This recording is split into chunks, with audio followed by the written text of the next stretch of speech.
Hi అందరికీ. అందరూ బాగున్నారండి? బాగున్నారని అనుకుంటున్నాను. ఈ సమ్మర్లో చాలా ఎక్కువగా దొరికే ఈ తాటి ముంజలు తింటే చాలా మంచిదండి.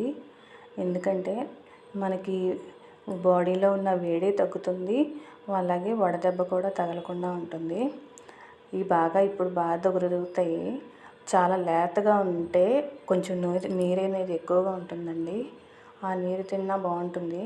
ఇవి మరి కొంచెం లేతగానే ఉన్నాయి, కానీ కొంచెం ముదురుగా ఉన్నాయి తీసుకుంటేనే మనకి తినటానికి బాగుంటుంది.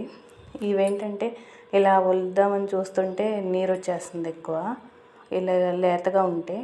అదే కొంచెం మనం ముదురుగా ఉన్నాయి తీసుకుంటే తినటానికి చాలా బాగుంటాయండి. ఇదిగో ఇలా వలుద్దామని చూస్తే నీరు వచ్చేస్తుంది ఎక్కువ, అందుకే కొంచెం ముదురుగా ఉన్నది తీసుకుంటే మనం తినటానికి బాగుంటుంది అనమాట. వడదెబ్బ తగలదండి. చాలా బెనిఫిట్స్ ఉన్నాయి తాటి ముంజల్లో.